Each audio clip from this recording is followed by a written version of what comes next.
It says it's coming, and you are live. Welcome, everyone out there in YouTube world and Facebook. This is Federal Prison Talk. Today, got a special guest because she's got a prison channel. It's called Fed Phoenix. There's a link under there, but she's working on the Fed Phoenix 2 because she was in prison, guys. Alderson Federal Prison Camp. Martha Stewart was there, a few other famous people, and here she is back. Phoenix Rising. Audrey, say hello and talk. Hi. For those of you who aren't familiar, I had a 24-month sentence on a non-violent drug crime, and I ended up doing almost 16 months of the, with good behavior, it's 20 months. So I ended up doing almost 16 of that with FSA and good time. But I should have actually been out 2 months prior, but there was an issue with my FSA eligibility getting wrongfully flopped to ineligible. So by the time that got corrected, I'd already overstayed by 2 months. So yeah, and I was at Alderson at the women's camp, and I'm glad to be home. That's for sure. Yeah, you get. Oh, hey, Angie, you remember Angie? We got two women with channels. Hi. Hi, you got the link. I got it. You guys remember each other, right? No. Both of you called me before you went to prison. I was talking to both of you guys before you went in. You both got channels. You both are out now. I thought you two knew. Really? Well, you guys got it. Angie, this is Audrey. Audrey, this is Angie. And hi, really nice to meet you, Audrey. Thank you. Where were you at? Alderson. Oh, okay. Yeah. I thought I had you both. So I got to get you both together on a show. Hey, right? Yeah. Yeah, for sure. Yeah. So when did you get out, Audrey? I just came home March 29th. I was an immediate release. So I literally only knew 2 days in advance when I was coming home because I was FSA eligible when I got, put in prison, but then that was kind of wrongfully taken. And so by the time that got corrected, I had overstayed by 2 months. And so literally as soon as they corrected me to FSA eligible, the next wave of credits hit, and then bam, they're like, oh yeah, you're leaving within 48 hours. So, wow. So March 29th of this year, but I should have been home in January if it had not been an error. So how long were you in total? I'm sorry? How long were you in total? Almost 16 months. Okay, I was in 9 months. How long were you, Angie? You got 9 months 10 months? and And you had a 3-year sentence or something? Oh wow. I had a 2.5-year sentence. Okay, Yeah. So it was close to And I mine. only did 9 months. Yeah. Holy crap. What, would you come home on cares or? No, girl. My timing was impeccable because as soon as I Clearly. went in, yeah, Like, I'm gonna take notes.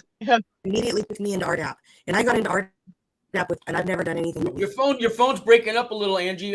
Maybe you get it's a signal. Sounds like static. Oh, is it still like that? A little fuzzy. Do I'm you not hear on it the too? phone. Audrey? Do you hear it too? Yeah, when you talk, it's staticky. Yeah. Maybe move your phone or so. Slam the phone on the. I don't know. Well, I'm on my laptop. It's not too bad. I don't know how the viewers can hear it, but I don't know if it's bothering people. But I'm sorry. I'm sorry to say that. I don't mean to interrupt you, but they're always telling me the audio is most important, Sean, because if they can't hear you, they're not going to watch.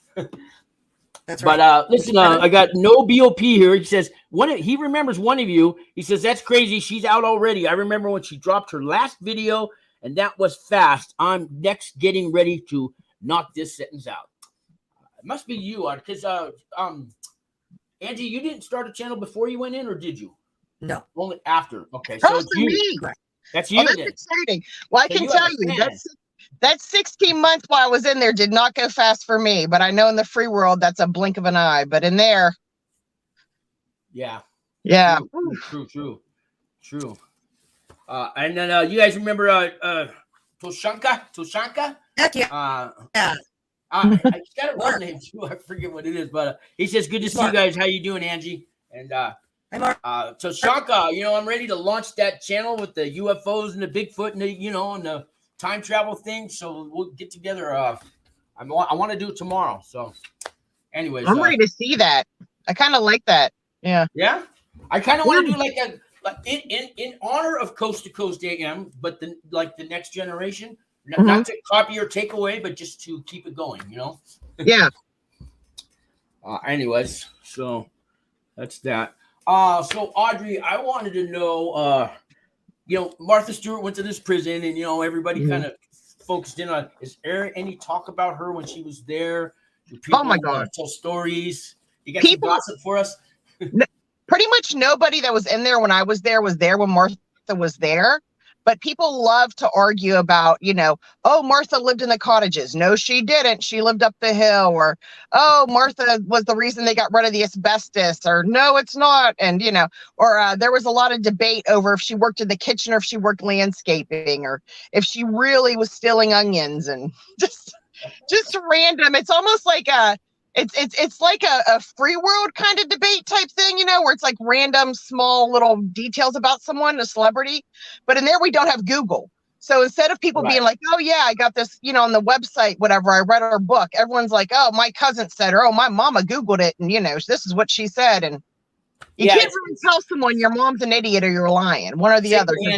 Inmate.com. I remember. Yeah. Yeah. It was a lot of inmate.com about Martha. You know, some people were saying, oh, they still had the pool when she was here. And then people were saying, no, they filled in the pool 30 years ago. And people were even at one point trying to say that they had still had horses when she was there, which was literally like 200 years ago.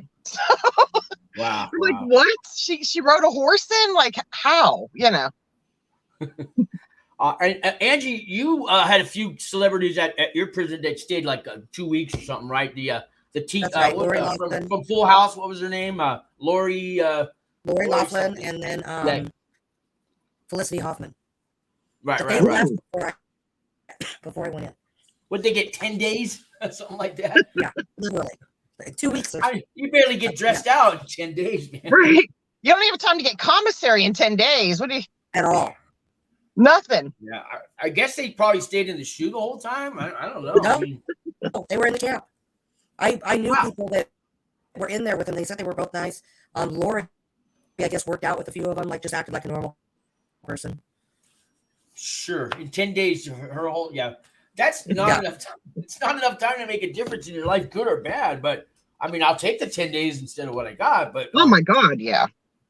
I did a show a week or two ago. Guy, he got sentenced to 30 days. He'll probably halfway through his sentence right now. And he went to the same prison camp that I went to, and I did the next day. A guy got out, and he was on my show. I go, you guys must have passed each other in the hall. Were you had Florence or Coleman, Sean? Florence. Our Dan is Coleman. Okay. Yeah, and so was Matt Cox. Do you guys know Matt Cox? No. He was the Secret Service's most wanted. They get that confused with the FBI's most wanted. He's doing commercials now with Newt Gingrich for title theft commercial, title lock. He stole houses from his computer. So somebody's sitting at their house, they get a knock on the door. They've got 3 or 4 mortgage payments out. They think their house is fully paid for. Everything's good. Yeah. Here's the police ready to escort them off the property because the bank now owns their house and they still owe all these mortgage payments. And they're all, what? No, you're leaving now, buddy. And, wow. And he did that over and over and over and over and over. Oh, yeah, and over again. And he has a really good channel. You should subscribe. He just put me on last night. I was on, so I recorded him with him 2 weeks ago. I couldn't find it. He just put it on last night, and it already has in one day. It had 9,000 views. Oh my God! Yeah, 9,000 views. I don't know what it's up today. And I'm going, whoa, my channel might blow up thanks to me. I asked him for help. Matt's a good guy. Now he's a good guy. I don't know if he was a good guy then, but yeah. I'll give you his number, Audrey. We want to get you going. Matt can get you all the publicity you need. And Angie, are you still doing videos because you got your job back? What's going on? I just did one like 2 weeks ago saying that, okay, you know, I got my job back. Life is good. I haven't done one since. Then I need to. Maybe we should do one together. Okay. Audrey, you got another fan? Or maybe somebody says, hey, Audrey, did you have to request to go to that camp? Or did the BOP just send you there? Good question. Well, I live in West Virginia, and Alderson's in West Virginia. So this is like the closest camp to my home. And that should be really, that's important. But I did ask the judge to recommend I go to Alderson. But here's the thing. You can ask for whatever prison you want. Your judge can recommend. You can have a letter from the Pope saying that it is going to end world hunger if you go to a particular prison.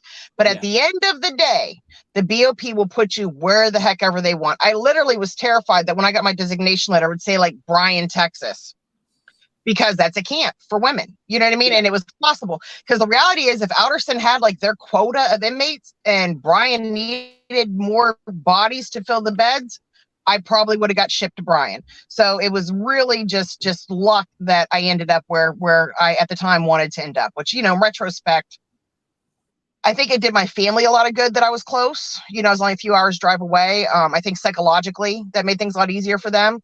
However, I know that if I was at a different facility, there's a very good chance that I would have did like 6 months and been home on cares to finish, my time on home confinement, and probably never lost FSA eligibility and maxed out at like 13, 14 months with the majority on home confinement. But because I was where I was, and because of some prejudices the warden at that time had, I got flipped ineligible. She refused to sign my cares, even though I have a laundry list of serious chronic health conditions. And so I ended up doing a lot more time than I think I would have if I would have been pretty much anywhere else. So, but yeah, you really have cupcake, like the like Katie says. I've heard that expression. Yeah, a lot of people call it Camp Cupcake, because of Martha, bless her heart. But, people kind of, tongue in cheek, kind of sarcastically go, here at Camp Cupcake, or this ain't no damn Camp Cupcake, or, oh, here at Camp Flapjack, because now it's a joke because, they're understaffed. The facility has the medical, there's no doctor on staff. Like I said, I think the warden that when I was there, I've heard rumors that she's no longer there. I hope that's true for the sake of the inmates. But there was just so much, I don't know if we can use profanity, but so much effery. My channel, I almost insist. Yeah, so much fuckery. It was such a shit show that honestly it was the furthest thing from a freaking cupcake. That is for sure. But I'm not going to do the woe is me, because the reality is, as much as it's a shit show, it is what it is. And I'm just glad it's over, and I muddled through the best I could. And some days that looked like me laying on my bunk pretending to be asleep so people wouldn't talk to me, as I was trying to visualize in as much detail as possible being at Walmart with my son and just smelling scented candles. Other days that was me crying all day. Other days that was me thinking I was going to, come out a supermodel and starting to speed walk before my knees started hurting 30 seconds later. Some days it was reading a book and, so it is what it is. But I think that's the prison experience. I think no matter where you go, no matter what the circumstances, how you do your time is going to determine how hard your time is.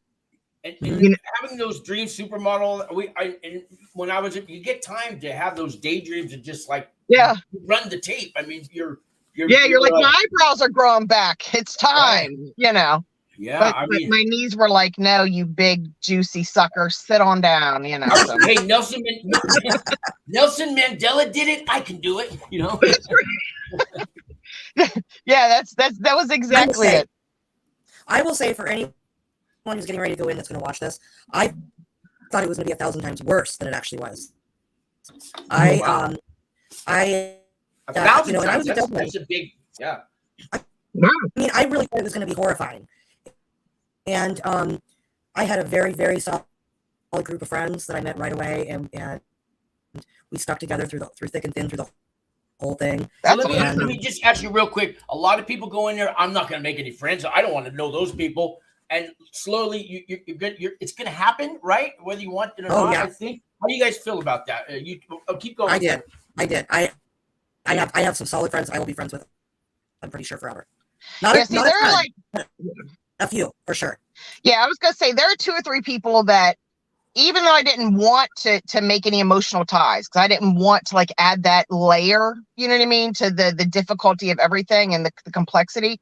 There are definitely a few people in there that I truly love on a human level, and I will always have some level of contact with, and we're in it. We're locked in. Yep. But I can't say there were a couple dozen during that year and a half that at some point I was like, oh, I love her. She's so funny. She's so nice. She's so sweet. And then, 2 weeks later, you see them, because you're living together. So you really get to know each other in ways you may not even want to. The and then 2 weeks later, you're like, you're like, fuck her. You know what I mean? I don't like her. She's a whatever. But, for me, it wasn't even that deep where it was like, I dislike you. It was like either you were relevant or you weren't. And I try to treat everybody with a certain level of respect and decency, regardless, even to how I view you. But most people, it was just kind of almost like they're part of the furniture. And I don't mean that to be like condescending or mean or anything like that. But I just was so focused on kind of being in my own world psychologically and really going through my own shit. I mean, right? Because I've nothing but time. What I don't have in the free world, I'm so distracted because I'm so busy. But in prison, I was like, let me analyze all my former relationships. And what was it about me that put me in them? What was it about me? Not the other people. What's my responsibility in the relationships with family members that didn't, that have went up in smoke? What was my responsibility in my shitty legal situation? So really, I was really kind of on a mission to introspectively kind of unpack my own shit and sort it and look at it in a very honest, raw way, which was very humbling to say the least. So, so for me, I wasn't really caught up in the dynamics, the politics of who's dating who or who's buddy or, whatever. Now, I did get excited when we got new snack cakes on commissary, to be honest with you. When they brought back the ho-hos, this ho-ho was... No, ho-ho. Yeah, they're called Swiss rolls. But yeah, our family never got the Swiss rolls. I was so angry. I looked forward to the Swiss rolls the whole time. They never had them. But I'm sorry. I'm so sorry, you guys. You deserve better. You deserve better. Right. You DM me your address. I'm sending you snack cakes, both of you, because you deserve it. Damn it. Hey, I did want to ask both of you, since you are women who have been to prison, because I work for Wings for Life, and usually we're helping families. Why? Usually the husband's locked up, or the son. It's usually the man. But I always tell them at work, no, women get locked up too. I don't know what the men go through, the kids go through. But both of you, I know you have a son, Audrey. I forget if you have children. Yeah, I have a 20-year-old daughter and a 6-year-old son. But I want to hear on a woman's perspective what it's like for the family, for the woman being in prison. Let's hear your side. But each of you take a turn on that. Angie, you want to go first because you have a husband that waited for you. I have a husband that was solid gold.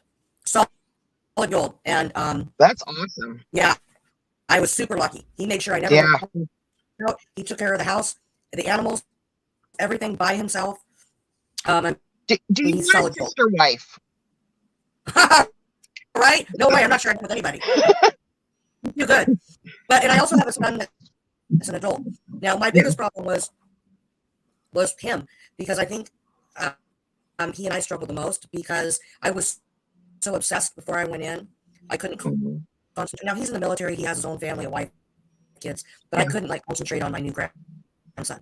I couldn't, all I could focus on was my own hell. I was in hell in my mind. I thought I was actually doing really good, but looking back now, I can kind of laugh about it. I was fucked up and didn't realize it. I worked kind of a hardcore job, and I did it all the way up until like 3 days before I turned myself in. It's the only thing I could do to stay focused. I didn't take time, but so I thought I'm doing great. You know what I mean? I'm fine. I got this. But looking back in retrospect, I was fucked up, and it has affected my relationship. It's like running through a shitty neighborhood, right? Because you don't really see the shitty. You're just, the end is in sight. But it's almost like having to, in prison, you relive that, but slow motion and great detail. Yeah. Yeah. Yeah, that's the real slow. Yeah. About this day that we're both at, that all three of us are at. I used to say, oh God, someday this is going to be over. Someday I'll be at the end of that tunnel. But I couldn't really envision what it was going to be like. And here we all are. And that's my message to people is, you're going to get through it. And that's why I say it wasn't as bad as I had made it out to be. Yeah, please listen to her. We'll get through this, guys. And if you're out on pretrial, you're one of the lucky ones. You're really going to get through this. This is the worst part of pretrial, man. Yeah, I say that a lot. I say it's just a slice of your life, and you'll get through it because you have to. You know what I mean? And you have to kind of kick yourself in the ass and say, this is what I got to do, period. There's no woe is me bullshit. It is what it is. But I can say, as far as the family and being a woman, that was hard for me, but my family dynamics are very different. I'm single, because Angie doesn't want a sister wife. So, anyone who who's Sister wife. sympathetic Is to that what they're called, sister wives? Oh, okay. Yeah, that's what it is. anyone who's sympathetic to or shocked that I'm single, inbox Angie immediately and tell her that I make a really good curry chicken. But Oh, I you like know, curry. I Maybe we'll have to have talk. two. Yeah, I have two amazing, beautiful, wonderful children. But you know, I'm not a person who comes from privilege or influence. I wasn't one of those people in camp, you know. So for me in the free world, you know, I'm a single mother of my youngest child, and then my eldest child. You know, when I went to prison, it was like, boom, you gotta. And she was like 18. It was like, you know, she had been working, thankfully, for many years, so you know, she understood a lot of adult things because I raised my kids to understand budgeting and you know how to cook and clean and all that. So but you know, but I really felt horrible because now here's this kid of mine, this is still my child, being forced into an immediate adult role without me being able to physically be present and supportive. Like I could say stuff on the phone, I could send emails, but at the end of the day, you know, when my young adult child, you know, has a problem with her garbage disposal, I want to be there. I want to be able to come over or say, hey, here's a link to a YouTube video. Or in prison, all I could say was, oh, I'm so sorry, honey, that's shitty. And it really, really messed with my mind a little bit, you know, and I have an elderly mother who is a godsend, but, you know, I help her in the free world too. Yeah. And because I want to, you know what I mean, mind you, but, you know, I'm a caretaker in the free world. That's kind of my role in my family. And even in my friend group, I'm the person who gets shit done. I'm the person who looks out for everyone. I'm the problem solver. I'm the person that doesn't panic under pressure and, you know, we're going to get through this. And so when I was removed, you were like that on pretrial. You were just like what you described. yeah, On very proactive. Like if you look at Fed Phoenix, if you're going to prison, you will get a lot of information on Yes. preparing in so many ways.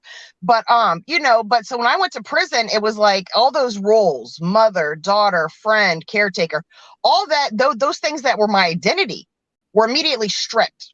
The privilege and the obligation. There, Angie. Wow. Yeah, so it was almost like an identity crisis, right? Because Wow. I'm completely helpless. And then as a parent, I'm very into the education of my children and very particular about how they're raised and whatever. But in prison, other people had to raise my son. You know, my mother did primarily with the assistance, of course, of a few cousins and my adult daughter, who was a child herself, you know, to some degree. And and there were times where I wanted to be like, oh no, don't let him eat that, or don't let him do this, or make sure he's doing this. And I had to really humble myself and say, you know what? My baby's well taken care of. He's well provided for. He's loved. He has a stable situation.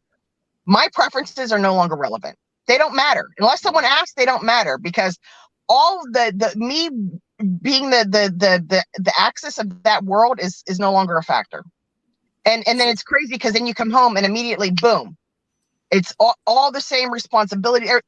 When you've spent 16 months, you know, in a shell and a clam, and, you know, it's bam, full force, you know, so the things that I love, you know, like doing things, you know, with my loved ones and, you know, teaching my son new things have almost become overwhelming. You know, I used to bask in these things and I enjoy them still, don't get me wrong, but there are definitely times where I almost need to decompress because it's too much. Because I went from almost no stimulus to there's an adjustment forever. You're overwhelmed. Yeah. Oh my God, yeah. And you're nodding your head there too, Angie. So it's an adjustment no matter what. And can I answer Katie's question? Yeah. Katie, it's a mixed bag. There's a lot of nice people, but there's a lot of drama. Mm-hmm. It's 100% mixed bag. I say keep them at arm's reach until you see enough to know how to deal with them. I want to tell both of you. I knew both of you before you went to prison. You know, we called and talked and seen each other on videos and stuff. Yeah. You've both been on my show. If you go back in the YouTube, you can see yourselves how you were. And you both look like this weight's been lifted off your shoulder. You got through the prison. You're both out now. You are like, we can live. We can breathe. The stress is gone. You have new stress, but it's not like that pre-trial stress, man. Absolutely. Both of you, I can see it. You guys are, you can breathe now. I love it. I love it. And my stress is things I love, not things I hate. Yeah. Yeah. Is it? There's some questions here. Were the girls nice? This is from Katie. Were the girls nice, or there was a ton of drama? And then, real quick, Mid-Fly. He says, "I remember Angie's last video, Midwest Fly. Do you know who that is?" No. Well, which video did you see? You have fans. You guys have fans. That's really cool. Hey, I have something cool to tell you guys. So I got a call from my probation officer, I think it was early this week. Okay. Anyway, and he told me, hey, he's like, something really cool is happening. He saw that almost never happens. He said, the feds have decided to make you one of the lowest of the low as far as probation, because I'm only on probation for another 18 months. He said, and I said, well, what? He goes, because you're like the model probation person. That's what they call me. Really? Oh, yeah. So that's what the supervisor calls me. And he said, he's like, you're such a low risk of ever committing another crime. He said, the feds have decided to make you like not release me, but because I owe restitution, but to release stipulation. So in other words, the biggest thing about this is I can travel anywhere in the United States without permission. Without permission. All I have to do is to let them know where I'm going to be. That is That's what he fancy. said. It's almost unheard of. He said it never happens. Wow. That's So incredible. And they know you have a channel too, right? I told my first probation officer, I've never talked about it with this one. Yeah. I don't care. They don't. I had 4 probation officers. They all watch the show. They always told me I'm doing great things. Don't stop. So, and if you guys are watching, thanks. Yeah. I've never talked about it. Great news, though, Angie. That's great news. But it was really cool. I mean, I was like, well, I don't get it. What's the change? And he goes, well, it's a huge deal because first of all, they rarely do this.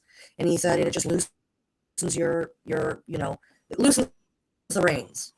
So while I am still on probation for another 18 months. Yeah, I mean, like, but you're not even, you're just kind of on paper, and it's just the papers on the bottom of somebody's desk. Yes, right? Yes, because I still have to do UAs once a month, and Oh, you do? Okay, they didn't and I have stop to do the that. electronic, monthly check-in, and he said that's about it.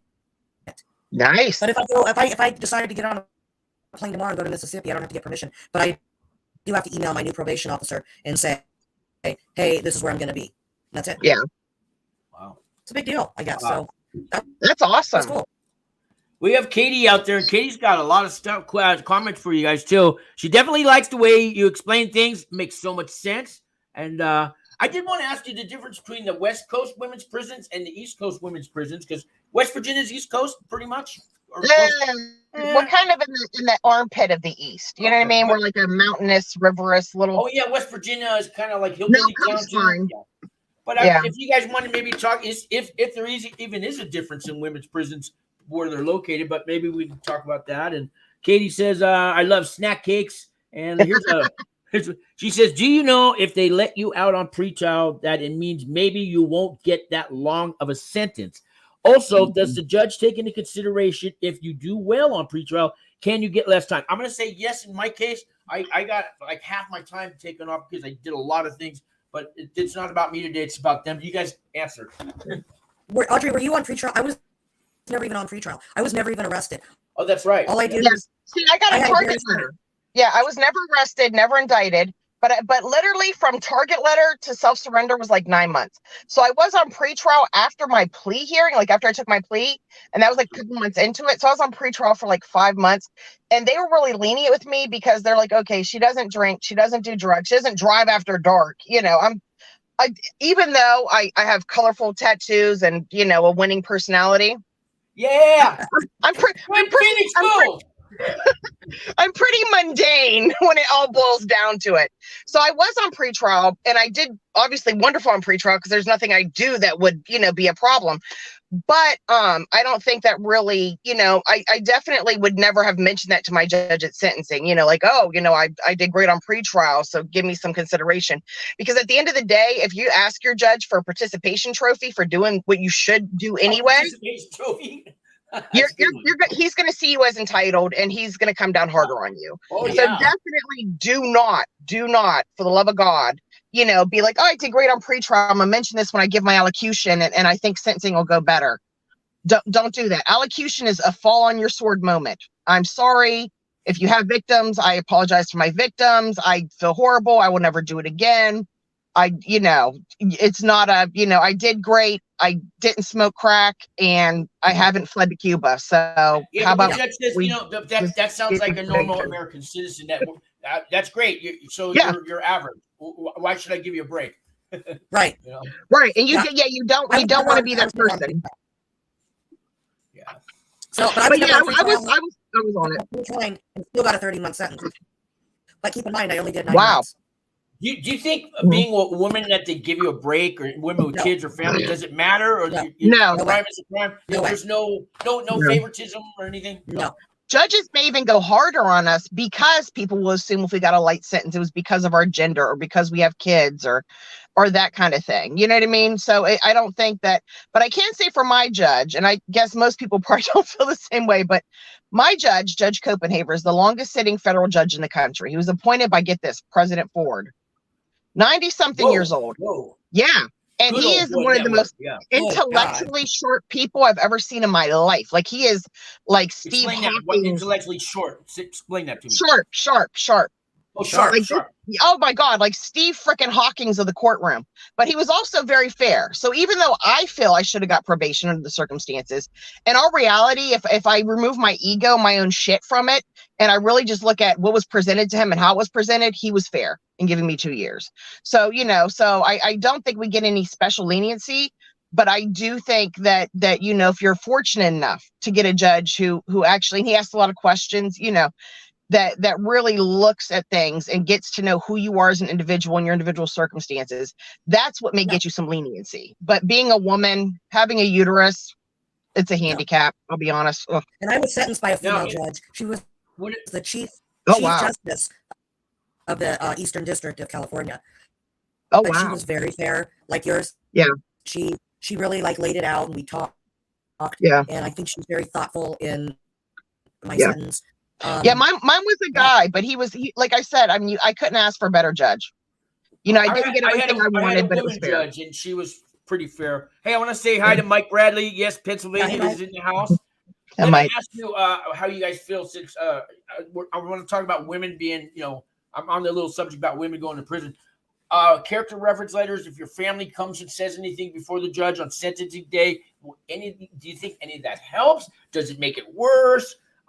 Could the letters be written badly? Did your judge even take the time to know you, or did they just go by the pre-sentence report? You want to take it, Ian? I was sentenced. It was during COVID. Everything was online. I did have a lot of people send letters. Whether she actually read them or not, I'm assuming that she did, because, like I said, she seemed to be a thoughtful person, and I think she took a lot of things into account, but she didn't mention them. So I don't know, but were you sentenced in person, Audrey? Yes. And my judge was like, listen, I'm not wearing a mask because I'm 6 feet away from all you. If you and your lawyer are comfortable, and if everyone's comfortable, they don't have to wear a mask. So none of us wore masks, even though it was like, I got sentenced in October of 2021. So it's kind of like the apex of the first wave of COVID. But my judge was like, if you ain't scared, I ain't scared, kind of, I was like, okay, let's get it, But I didn't do character reference letters. I thought about it, and really I was just doing so many other things that it almost got kind of like lost in the mix. But I will say, I think if you go out of your way to have like influential friends and family write letters, like, do a little name drop a thing, or if you, I think the judges probably frown upon that, if it's you said name dropping. To me, that's a red. That's like, that's a red flag. I agree.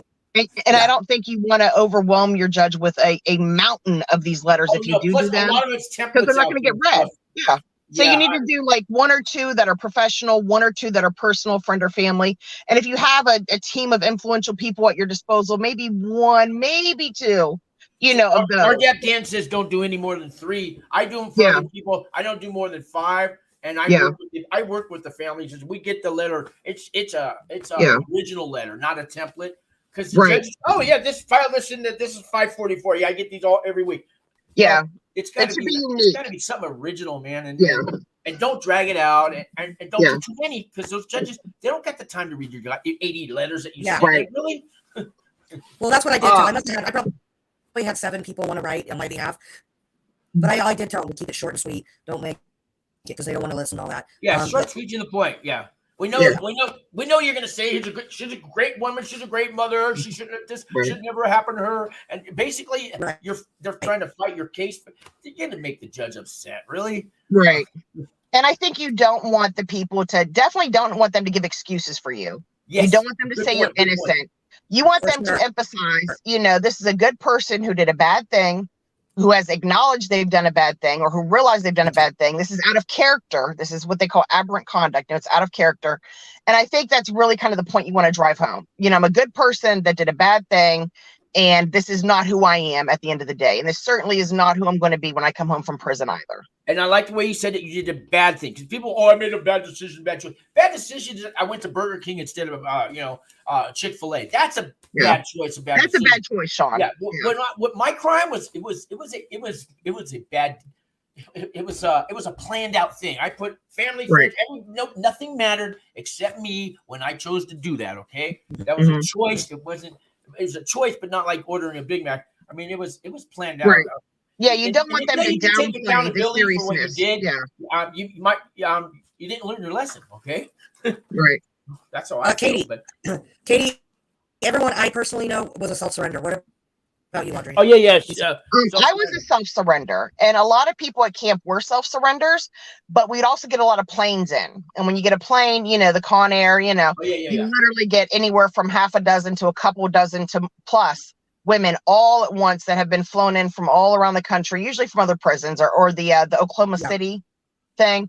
But I was a self-surrender, and I think the people I've bonded with in prison were mostly self-surrenders too. Yeah. But and Katie, if you're watching us, that means you're out, and there's 99% chance you're going to get the self-surrender, even if your lawyer says no, or you ask at sentencing day. And if your lawyer won't ask, you ask. Okay. But if you've proven yourself good until now, as long as you haven't violated probation, because if you had a dirty test 3 days before you get sentenced, they might take you. But if you've done everything right, you don't self-surrender. It should be. You're out right now. The people that get taken at sentencing are the people that are already in. Right. You're in jail. You're in a facility, a holding facility. Then obviously you get moved from one facility to another. But if you're out, you're self-surrender. Unless, like Sean said, unless extenuating circumstance. Yeah. So make sure you tell your lawyer to request that. Because if they don't say anything, they could remand you. Normally, the judge even knows you've done good. This is why you're out right now, because you're not a high risk, you're not a flight risk, you're not a threat to the court. If they didn't think you were going to show up now, I mean, there's a chance like, oh, you've done good, but now you're getting scared. They give you a 20-year sentence, they might remand you because you were only expecting a 3-year. Then I could see that. Let's see. Well, that's it for the cop. So, you guys, I was hoping maybe you guys do get together, help each other with your channels, and I don't know, you guys have a lot in common. Because I know you both from. God, you guys really do. You almost look like sisters. You got the glasses and but you guys, I know you can help a lot of women out there. There's not a lot of channels or places for women that are facing any kind of charges, even state charges, to go to. I run into Albuquerque here. There's a lot of women getting the shoplifting thing, and they're, they have this no cash bail thing now in New Mexico. So it's like a pretrial, and and they're coming. I'm waiting for works. We're getting phone calls. It's happening on a state level now. So these women you guys can help so many women. There's nothing out there for women. There's that Jessica lady, but I don't think she's helping anyone. You know what I mean? That one channel. What do you guys? I want to put her that Jessica Kent. Well, I can say that she's very committed to being presentable. Okay. And I'm not, and I strive to be some days. I make an effort, and then but I can say that she always looks very well put together. And I tell myself that when I grow up, I'm going to do that as well. So. Midwest Fly says Angie is a cutie. Thanks, Midwest. How about Midwest Fly? How about you get up off my co-wife? Yeah. Back up. Our husband doesn't appreciate that. Now, I don't know if Midwest Fly is a woman or a male, or that's right. What's your pronouns now? What's your pronouns? If it's a girl, she better not be trying to get tapped in, because I'll be honest, I'm not even confident I'm getting in this. So it's going to get cut through. Mama keeps a shiv under the pillow just in case. Wow. Let's not get FCI around here. Hey, we really should do a show together. We should. Yeah. I'd love to, because I really need to be more active. And I'll tell everybody to watch you guys. I'm your fan. I want to help. I want to see you guys it's so great to have known you before you went to prison, You called me, and now I get to see you went through the whole process. And man, this is why I started my channel for two women just like you. Wow. I mean, you guys are just doing great things, and Angie just got her old career back. Man, nice. Whew, you know, that is we'll awesome. talk about that on the show, because that's one thing I really want to. I want to give people some really solid advice, and I want to be able to give them some ins and outs, because the fact that I got my whole career back is a really big deal. So we'll talk about that. That's I huge. want people to know that life isn't over, because I really didn't know for a while. Sean and I have talked about it 1,000 times. And I worked so hard to get to where I got in my career, and I thought, oh my God, it's done. Like, it's done, you know. And I'm back, man. And I'm back stronger than I was before. It's crazy. Yeah. How is it coming back to the world? I know you guys kind of did short times, you know, a year or 2 year, but how is it coming back? The family, any friends? Are people looking down? Oh yeah, you're the one. You get any people looking down at you? Are they welcoming you back? Do they care if you're back? I mean, how's that feeling inside? Both. What about you, Audrey? I mean, honestly, you know, I'm such in real life, I'm not a super social person. Surprisingly, I have a very, very small group of solid friends. You know, I don't even associate with half the people I'm biologically connected to, because I just am a no nonsense kind of person. And if there's no reciprocity, then you don't have to exist in my world. You know what I mean? I'm very cutthroat like that when it comes to, you know, protecting my peace. So for me, you know, I came home. Yeah, thank you. I came home to a small group of family and friends, and no one knew I was coming home. You called me that first night. You called me that first night. I was so honored. You didn't even know you're getting out. Tell them that story. Yeah. So definitely those who matter have been supportive and happy and excited for me. I think maybe a few people online, you know, just on Facebook locally, you know, I'll like comment on like a chair for sale and be like, oh, that's nice. You know, does it come from a pet-free home? And then someone will comment, was it pet-free in prison? What? You know what I mean? So I live in a small town. So sometimes the people who choose to just put their nose in things they know nothing about, just have something to talk about, because that's how they believe themselves to be relevant. I call those people the village idiots. So the village idiots, there have been a couple incidences where the village idiots have chimed in saying being weirdos, you know, but that doesn't really like rain on my parade that I'm home. Like, trust and believe, you know, if we got hit by another Duratio, which I had one of those years back, weird, crazy, horrible weather thing. It's like a hurricane on land. If we got hit with one of those right now as I'm talking to you, I honestly, that wouldn't rain on my parade. I'm home. I'm alive. I have most of my sanity intact, and my loved ones have made it through. I didn't miss any funerals. I missed some birthdays and holidays, and that sucked. But there's going to be more. You know what I mean? So see, prison made you guys stronger. I could already tell. So you got through that. Nothing can stop you now. Okay, the world is your oyster right now. You know, that's what you go to a job interview. Yes, I went to prison. I made it through. I worked on myself, my mind, my body, my spirit. I'm so much better. I'm so much stronger now. You want to hire me, because if I got through that, I didn't do anything. No customer. I know how to do it tactful and politely. Yeah. You want me for that job. You know, you use that, man. Make it your strength, you know? Absolutely. Because you guys have that. You guys are stronger now.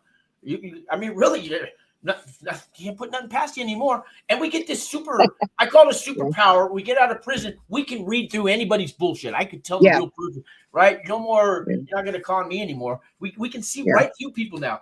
You know what? You know what I mean? Did you guys get that? Now you know what that person's all about. Before, I was kind of naive. You could pull something over on me. Now, I wasn't naive. I was delusional. Yeah, I used to tell myself, in some circumstances, you know, oh, I just need to be, you know, if I just wait it out, this person will evolve into this. Or if I just groom them properly, they'll be better. But one day they'll see my worth, you know. But fuck that.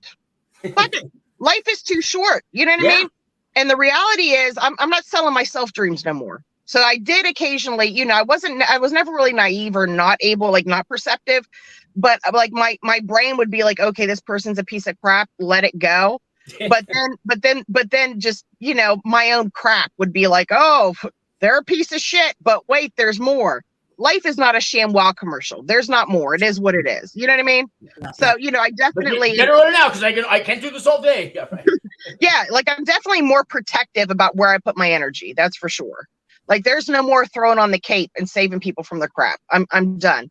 If you want a hand up, if I can do it, I'm there, because I've had hands up, and I'm always, down to do the right thing when I can, without, making personal risks. But if you just want somebody to pretend with you that one day you're going to be a decent human being, I'm not that person no more. Sorry. Yeah, I like that. See, you've grown. You've grown. You've evolved. For me, I've gotten less patient. For me, I think I learned what's a big thing, because I'm one of those people. I can make a small thing really big. I can make everything a big deal, and I've realized that what's really a big deal and what's not a big deal. Yeah. When you go to prison, that's the biggest deal, right? Like there's nothing in my life, and like Sean said, I got through it, and I did fine, and I guess I have a different worldview now, and I just realized, like, hey, calm down, and everything's not a big deal.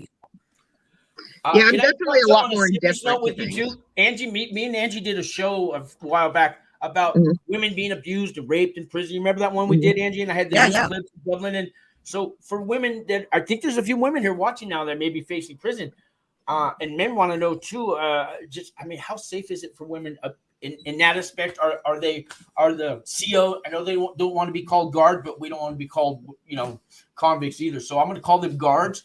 How are they treating the women in there? Very disrespectful as far as at Dublin. I mean, I was never like sexually harassed, but we were called bitches, fucking this, fucking that. There was when you leave the main line after you grab your food or whatever, and you go back to your place, you got to walk by, and all the guards are there, particularly at lunchtime, and then a lot of them would stand there, the men, and say that it was the hoe stroll, like everyone was a bunch of whores walking by. Wow. It was like, but one of those guards is now committed suicide because he got called out on. Oh, really? Shit. Yep. Oh my God.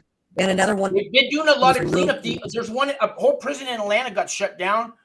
That was a women's prison now. Wow. Something else now, because there's just too much of it going on. Wow. A lot of changes. Well, it was the warden has been sentenced. That was at Dublin. That was raping all those, taking pictures of the women. And the chaplain over in Dublin too. The chaplain, also one of my supervisors when I worked in the cafeteria, whatever the hell, I forget what you call it. What do you call it? CDR. Well, no, I don't know. We called it CDR, or the cafeteria. When a woman can't even trust a man of God, chaplain. Right. He was getting a BJ under his desk and got caught. And but yeah, like one of my supervisors on my job is now in federal prison for having a relationship. Yeah. Wow. And our warden is getting ready to go. I don't know if he's in yet, but he was sentenced. But he didn't get a long enough sentence. I mean, see where I was at. Where I was at, it wasn't very rapey. And I will say, for people that are going to prison, if you're going to a camp, it's not that serious 99.9% of the time. And also, rape is about power. It's not about sexuality. So even if you're a voluptuous, wonderful person like Angie and myself, they're not going to paw you to death in the shower, other than to say, hey, can I use some of your body wash? Come on, I'll pay you back next week, But but I think that at Alderson, I don't personally know of anyone having any kind of sexual whatever with the guards at the time. Really? Wow. I've never, that's the first person I've ever heard about. Yeah, they didn't call us bitches or hoes. But I will say, it wasn't disrespect, it was indifference that was the problem. You see what I'm saying? So if someone's mother dies while they're incarcerated and they start screaming and they fall on the floor, you need to be a human being and not yell at them, hey, 10 minutes till count, get the F in your cube or you're getting a damn write-up.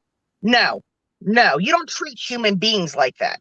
When we say there are no sanitation napkins in our unit, and this has went on for days, and we're stealing them from our jobs, and but now we really need them. Can you go get us some? You should not, as a person in a position of power, say, oh, well, the next shift will deal with it, or, oh, talk to your caseworker tomorrow. What the hell is wrong with you? You know, do you have a mother? Do you have daughters? You know, what kind of piece of crap are you? So a lot of the negative from the guards, I guess you would say, wasn't blatant disrespect. It was a blatant indifference. It was treating us as not humans. There was one guard, male that's guard, a form of verbal abuse, which those guards don't and always feel. emotionally, it was so degrading and condescending that it was just infuriating. And one of the male guards, you know, Mr. Hottie Pants, was talking with the new female hires, you know, and he was bragging to her about how he'd worked at the local regional prisons before he worked at the federal. And because in West Virginia, we got regionals instead of counties, you know, multi-county complexes. And he was like, yeah, you know, we'd throw the flashbangs in the cell with them, and they'd all come out with their noses and their ears bleeding. Ha ha ha. And you ever shoot somebody with a flashbang? And he was proud of this. It was almost like it was a video game to him to harm incarcerated persons for his own entertainment. And that really pissed me off. You want to call me out of my name? Call me out of my name, because you don't even know me. I don't give a shit. You know, call me a dumb bitch while you're handing me tampons. How about that? Or how about if, God forbid, you know, the person next to me is mourning the loss of an immediate family member, you can call me hoe straw all day, but don't get in her face and scream at her, because now I want to get physical with you, and I can't because I have to get home to my family. You know what I mean? Yeah. Don't put me in a conflict of interest situation, because that's what you're doing. Because as a human being, and I'm not the baddest, toughest, nothing, but at the end of the day, there's some things you just do not do as a human being, period. And you know, and the level of indifference was so vile coming from so many of these guards. There are people who went to the guards and would be, you know, just so upset over things that could have easily been fixed, or at least, you know, kind of patched up until the person who can fix it or at least address it comes along, and they were brushed off. You know, get out of my face. I don't got time for that. That's not my job. What exactly is your job? Because you're showing up in jeans and a mossy oak hoodie, you know. Yeah. You know, with your yee truck and, you know, chain smoking 2 feet away from the housing unit in your little smoke hut. What exactly is your job? Exactly. Because we're sitting in our cubes for an hour waiting for count to clear, so you guys can high five each other and plan your, you know, trip to the bar after work. How about the fact that someone needs to get on the phone and call their child before the person caring for their child puts that child to bed, and now they lose an opportunity to speak to a child that they may not have spoke to in months? How about that becomes a priority for you to do your effing job? Yeah, how about that? Thank you for getting that, man. I bet you wish you could have told them all that in prison there. But. Oh my God, I wanted to shake the shit out of them, like one of those, you know, just. But you know, but you can't, because you got your own family to get home to. And at the end of the day, you know, we find ourselves in prison, you know, due to some fault of our own, at least some. You know what I mean? Regardless of your circumstances, and our loved ones suffer. And no matter how much fault you may or may not feel is yours in the situation, the people that don't have any fault are the loved ones who are suffering. And we can't be selfish enough to, while we're doing our time, to, you know, to put hands on a guard and extend that time and take even more from our loved ones who literally have done nothing to deserve this. You have to take it for the team. You already made it bad on your family. Now I just got 5 more years added. And you can't do that. You can't. As an adult with a reasonable IQ and any sense of morals, you can't be selfish like that. You know, if you got people depending on you in the free world, and, you know, a lot of us women do, you know, me and Angie's husband depends on Angie. He doesn't know I exist. It's a thing. Like me and Denzel Washington have, you know, you know, I can't do that to Denzel or my children. You know, I was called my RDAP case manager. Midwest likes you, not me. Yeah, and he likes Thank you. Yeah, I got it. I don't know if it's a woman or a male now. Midwest. I got an owl. Maybe it's in the middle. A chess piece and a phoenix. Oh, Thank you. It's the Club Phoenix. So I have a link to her channel, and Angie, I'll put a link to Angie's channel when we're done with this video, guys. Okay. You got to check out both her channels, Fed Phoenix, and it was Angie Talks Prison, but you've changed it now. It's Prison Talk with Angie now. What? Say one more time. Prison Talk with Angie. Prison Talk with Angie. Okay. And I'll have the links up for your channel too. Anybody watching, especially women, go to these ladies' channels, because they have so much information, and now you can catch them before and after. Yeah. But I was just going to say, I was called by my RDAP person. I was called entitled and privileged. Oh, you were? Oh, yeah. Yeah. He told me my entitlement and my privilege wasn't going to help me in there. Because you're from San Leandro, or was it San Lorenzo? Excuse me. No, because he read my family history, and He knows that Mhm. whatever he knows, and so he was using that against me. He was using But it how against me. privileged are you if you're using a tampon as a dish rag to clean your one plastic bowl? Well, and the thing of it is I don't have that attitude. No matter what I come Right. from or what I have, Yeah. that has nothing to do with my attitude and who I am. And anyone who knows Right. me knows that's bullshit. That was just a way for him to try to push me down. Do you, know what I do you mean? think Like, they do this for every woman on a case per case to try to find your weaknesses or something to use Yes. against you? Yeah. Yes, absolutely. Yeah, see, and That's what taxpayers pay our money for, so these guards can go find little vulnerabilities about women and use it against that. That's really who's running these prisons, man. That's pathetic. But I'll tell you what, I used my privilege in this situation. I got a public fucking apology. Nice. Yeah. It's Wow. like That's good. it's like let me show you how smart I actually am. And I literally got a public apology and nobody could believe it because he was the one guy that everybody was scared to death of. I said, I'm not scared of him at all. I said, he's younger than my son. Are you kidding me? Yeah. And Take off your shoe and bust that butt. Exactly. Remember, Angie, we were talking about having the guards put cameras on them like they were doing with police officers. Mhm. We were talking about that, but they can't turn them on and off when they want to and all that stuff. But how do you feel about that, Audrey? If the guards have to wear those cameras? 100% love it. Although I think, much like the police, whenever something goes left, I think the video footage will get lost. But maybe with our channels, we can push this issue, guys. Maybe we can make a difference. Yeah. Maybe we can make it I happen. think it would make a difference. That's how things like this start. And then we get some lawyers involved and stuff. And I know a couple lawyers. We can make it, put it on the ballots or something. I think all three of us could do something. We can make a difference. We can. Yeah, because the thing of it is we all have to be professional in our jobs. We can't tell our clients or coworkers, shut the fuck up, or all these other things that have been said. Why can they? This is their job. Right. You need to be professional at all times. Right. And if you don't have it in you to keep your big mouth shut, if you're a bully and an abuser to begin with, this is not the job for you. Yeah. Go do something else. I understand they have to go through some. They have to see a psychiatrist to get this job and go through this. But I don't think they're just passing them through. They're not really getting psychological evaluations. Really, they're not. Boneheaded jobs you can get. Yeah. Well, I didn't know that before I went in, but I say it now. Yeah. One of the things that I found very ironic, because like I said, the guards at Alderson, and there were some decent people, I'm not going to, villainize everyone. But I had some good guards on my side. Yeah, but there were definitely a healthy batch that were just indifferent to the point that it was gross and abusive, in my opinion, But I will say that the great irony that was not lost on me was, how can you look at me as subhuman, right? Treat me like crap, try to mentally traumatize me and make me bitter and angry. Here's the thing. I'm a camper. Do you know what that means? That means there's no fence. There's no gun line where I was at. No bob, no nothing.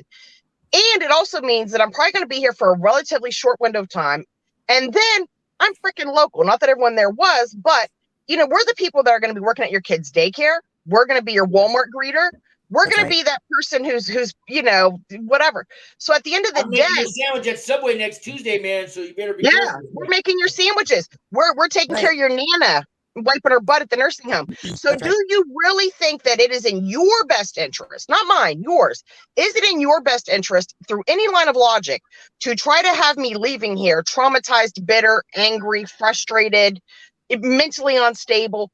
That's self-defeating. It's almost like the whole cut off your nose to spite your face thing, That's exactly what in the mentality, and to me it just blew my mind that how are all of these weirdos not comprehending that me leaving here a worse person ultimately will harm them. Yeah, that just harms you.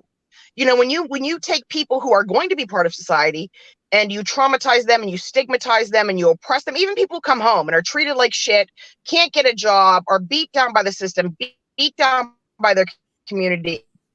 These are still the people in your community. These are still the people that are going to be interacting with you and your loved ones, possibly on a very intimate basis in some capacity.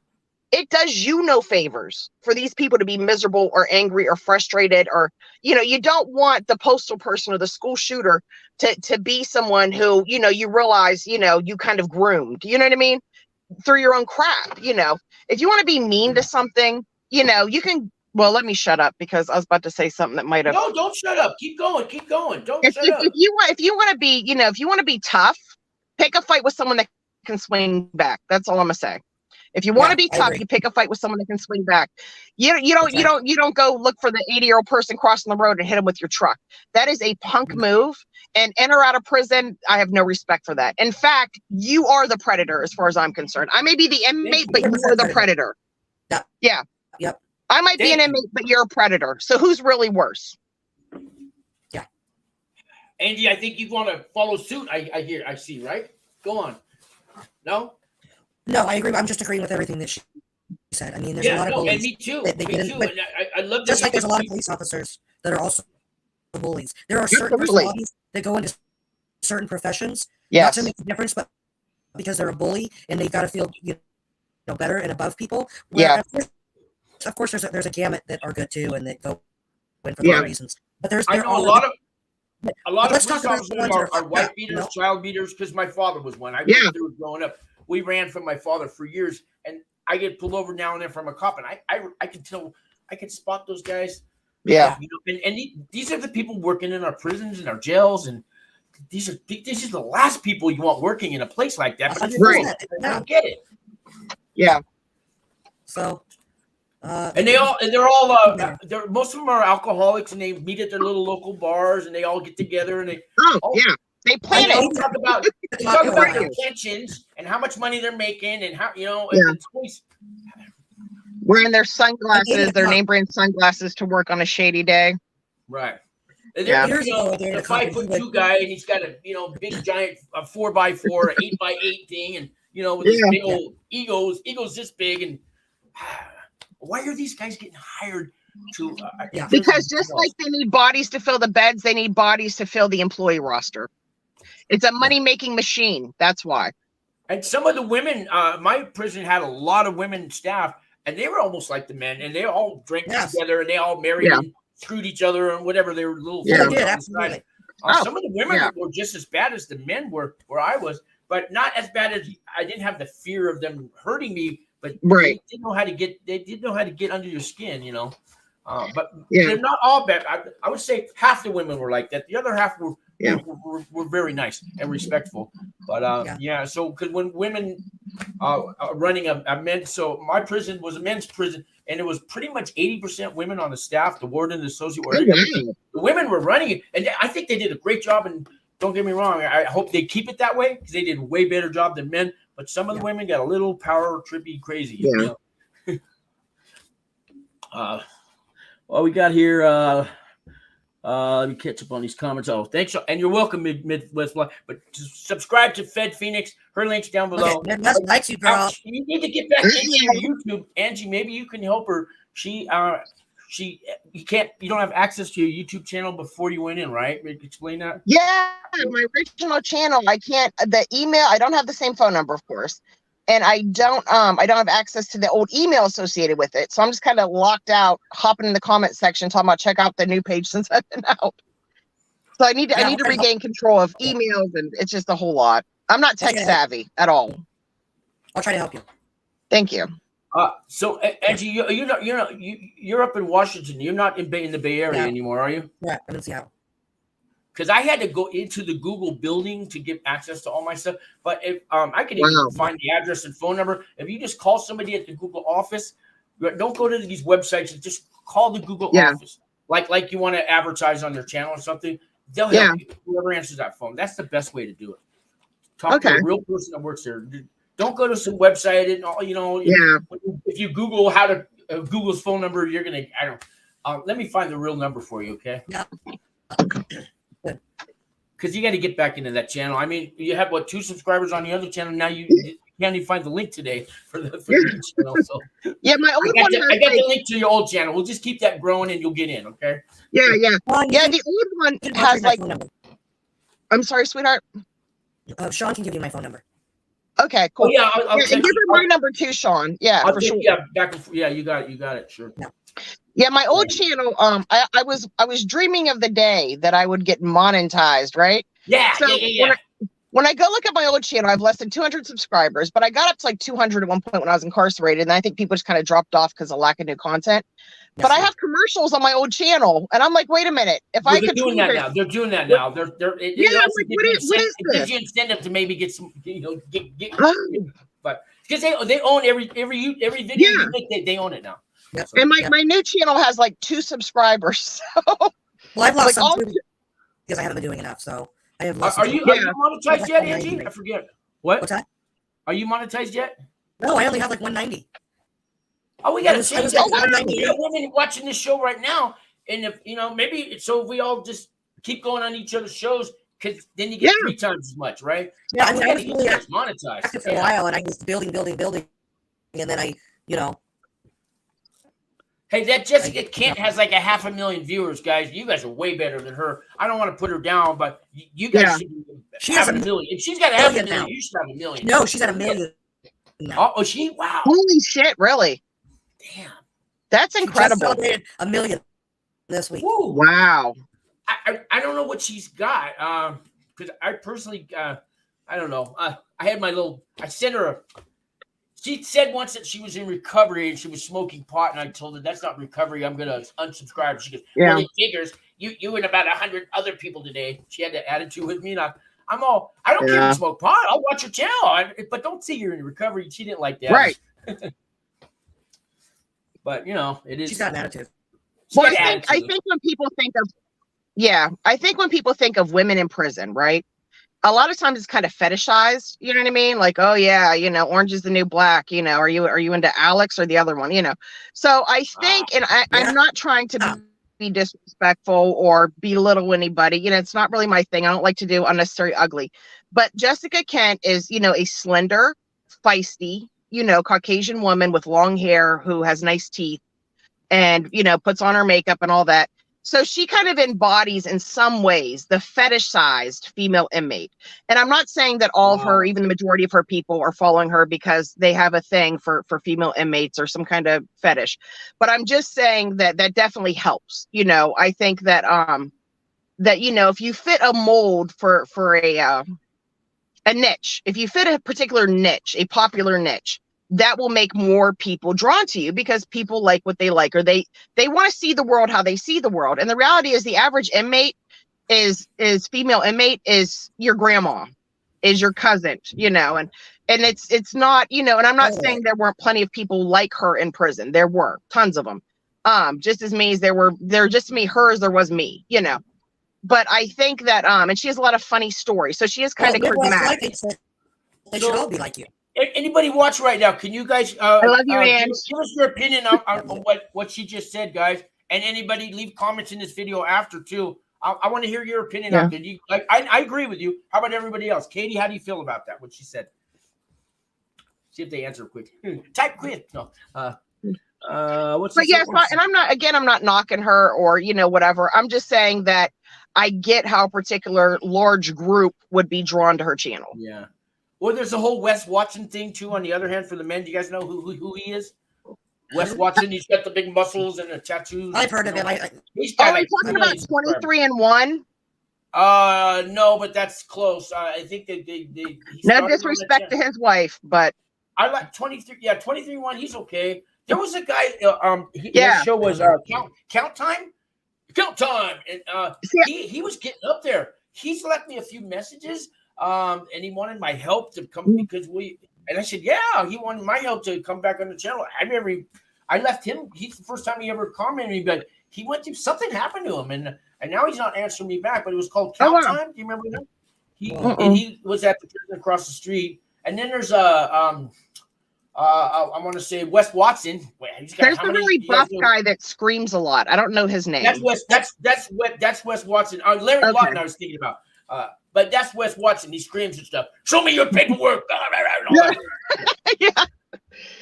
But Larry Lawton is like everybody's grandfather that sits and tells prison stories. I love him. I love him. I mean, I don't know him as a person. I don't know him outside of his YouTube persona to have any opinion of him personally at all.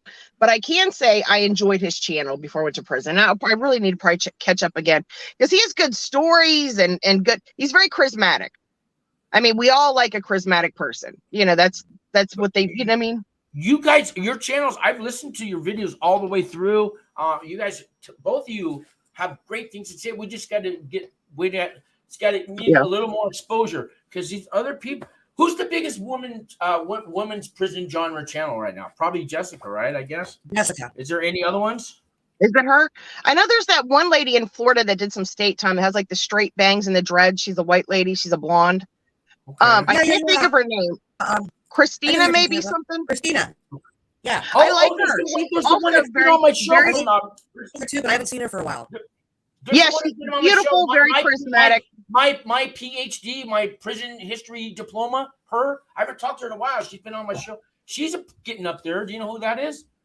I need to her. No. I gotta contact her too. And if I get all you guys together, I know she'll help you guys out. I forgot about her. I don't know what happened to her. Let's find out. Yeah, but she did like she's been out like 10 years and she did like 15 in prison, and she's really come a long way with her life. Cause she's been on my show and stuff. I know she'll help you guys out. So that's how we do it, right? We network, help each other out. Teamwork makes the dream work. Yeah. And then we got Harvey and the guys, right? Yeah. We're still talking to everybody and Vegas prison stories and what's his name? Big Weavy, man. He's doing all. He's coming up. He's got really a coming up. following I'm proud of now, him. man. Yeah. I don't know who that is. Who's that? Well, go. I'll send you some links. But I think you. Okay. You were on the super chat, right? The one with the 10 channels, right?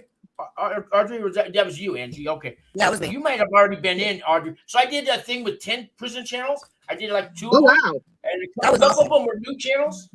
And so I got everybody. Now everybody's copying my idea, but I got 10 channels together, and we'll just Matt Cox. Oh, that's crazy. On there. Yeah. Ardap Dan was on there. Ardap Dan and Matt Cox. Matt Cox was on there. Well, that's kind of cool. I like that. We had heavy hitters. Right. So really there was another lady that I was helping her out with her channel. Unfortunately, I found out she was on heroin when that day. Now she's back in prison. Holy crap. That's why her name He was still in copper, became homeless, all within 2 weeks after. That's somebody that I also you sent her to me and I interviewed her, right? Her name's Yeah, you did. Yeah. Right. So she's back in prison, man.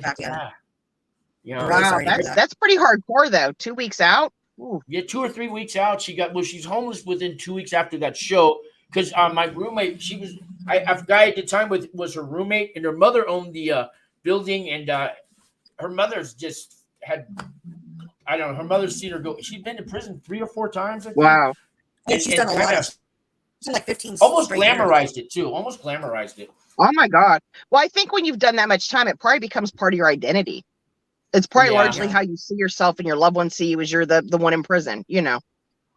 Sadly, because that's sad. My friend said he'd wake up in the morning, there'd be 3 or 4 people in their bedroom, and all these stolen items out in the living room. He said, "I got to move out of here, man. I'm on probation. That's scary. Had in a paper to get this room, and that the mother worked with. Now he took over the apartment. The mother kicked her out because she had a truck full of stolen copper light poles. That you see on the street light. Apparently they broke them down, cut them up. They were in her truck, and that's the last he knows what happened to her. But so she's living that lifestyle, doing that stuff. So there was hope for her. There was hope for her. I was hoping she was there's always hope.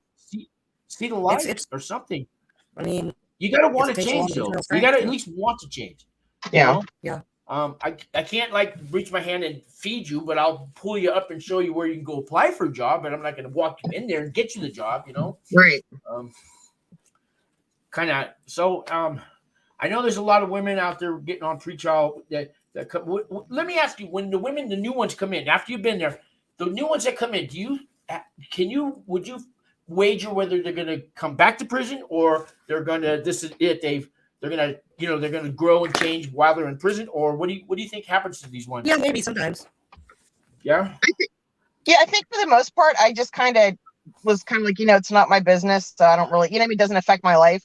But I can say, at some point during small talk, of course, with the people you associate with, there's going to occasionally be such and such, she's coming back, or, but no one really, it's not something, people don't come in the door and we don't make bets. on who's gonna, whatever. No, I don't do that. But in my own mind, I kind of think, oh yeah, this guy's he's a career criminal. I don't want to get to know him.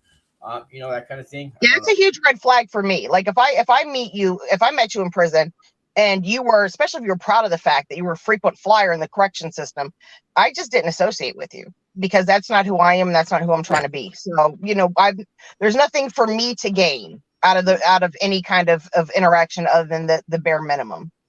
And at this point, I bring way too much to the table, not to sound cocky, but I'm a loyal friend. I'm a good friend. I'm honest. I'm fair. I'm a caring person. I got, I'm a very, very empathetic person. And you're very smart and intelligent because I know the conversations for you. Don't forget that part. Yeah. And then there's that. Yeah. What do you do, man?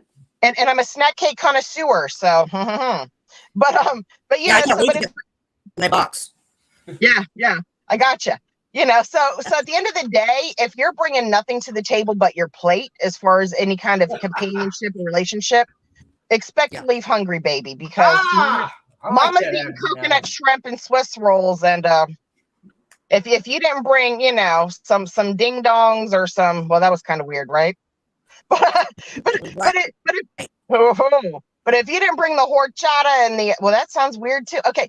Some other food reference that's yummy. Yeah, if you didn't bring some other yummy food, then what am I gaining out of this? You know what I mean? And I hate to sound selfish, but I'm too much of a giver to not demand and require reciprocity in all relationships, professional, business, personal, whatever, family. Yeah, you got to put in on the spread, man. I don't care what I know. Relationships work. Yeah. Katie's got a whole bunch of comments here. Let's see. I think you're right, but I would much rather listen to a channel where I'm going to get the truth to the answers I'm asking. I don't know that lady, but so far I would much rather listen to y'all. Are you Southern? To y'all. I get that. It says, she says, I look forward to these live meetings. I'm really going through a lot, and everything you're saying is making me feel so much better. Oh, great. Like it's not the end of the world, and I can get through this. Katie, have you been sentenced, or are you waiting to get sentenced? You're going to get through it, girl. You're going to be fine. But and you have to. Story, where are you at in all this? You're going to get through it, Katie, because you have to. And it's a slice of your life, and don't let it consume you. It is a slice. It is a chapter. It definitely will end just as it will begin. Yep. Yeah, Katie, this is a journey in your life. I mean, I don't suggest people go to prison, but I came out so much better. Now I can say I'm really glad I went to prison. I needed it.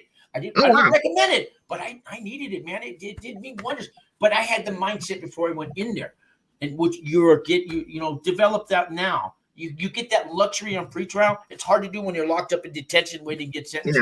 But right now is the time to take advantage of it. You can go to programs and classes. You work on your mind, your body, your soul, your spirit.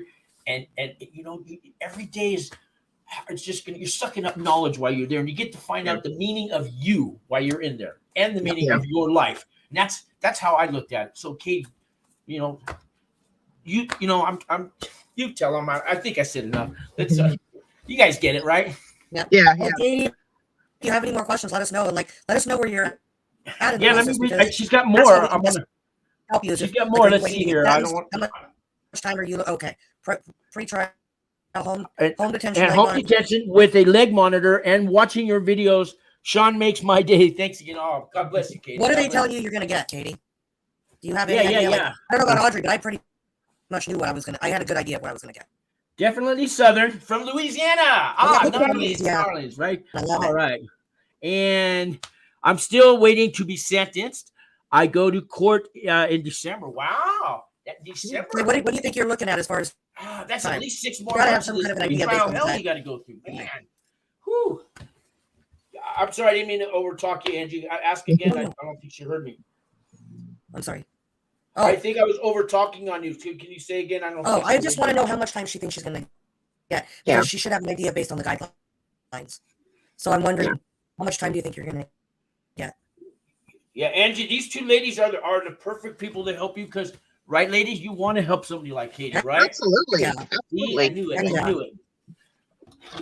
So, Katie, you're not alone in this journey. You're not, and I'm calling it a journey because it's a journey. It is a journey. You choose it to be. It can be a journey.